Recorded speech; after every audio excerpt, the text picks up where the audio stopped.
বাংলাদেশের রাজনীতিতে আবারও উত্তেজনা।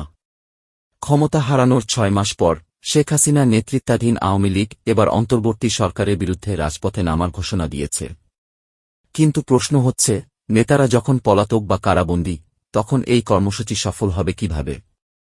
আওয়ামী লীগ ঘোষণা দিয়েছে ১৬ ও ১৮ ফেব্রুয়ারি দেশব্যাপী হরতাল অবরোধ করবে তারা। এছাড়া ১ ফেব্রুয়ারি থেকে শুরু হবে প্রচারণা। দলটির যুগ্ম সাধারণ সম্পাদক বাহাউদ্দিন নাসিম বলছেন, এই অবৈধ সরকার ক্ষমতায় থাকার নৈতিক অধিকার হারিয়েছে। শেখ হাসিনা ৬ মাস ধরে ভারতে। শীর্ষ নেতাদের কেউ কারাগারে, কেউ আত্মগোপনে। মাঠ পর্যায়ের কর্মীরা মামলা হামলার ভয়ে এখনও এলাকায় ফিরতে পারেননি। তাহলে এই কর্মসূচি বাস্তবায়ন করবে কে? অনেক নেতাকর্মী বলছেন, সিনিয়র নেতারা আগে মাঠে নামুক, তারপর তারা চিন্তা করবেন। কেউ কেউ মনে করছেন, এটা কর্মীদের নতুন বিপদের মুখে ঠেলে দেওয়া হচ্ছে।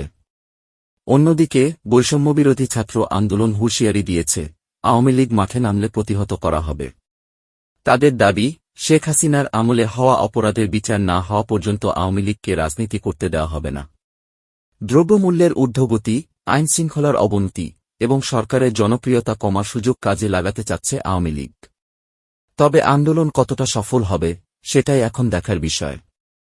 বাংলাদেশের রাজনীতি কি আবারও সংঘাতের পথে? আওয়ামী লীগের আন্দোলন কি বাস্তবায়িত হবে, নাকি জনগণের সাড়া পাবে না? আপডেট পেতে ব্রেকিং বাংলা চ্যানেল সাবস্ক্রাইব করুন।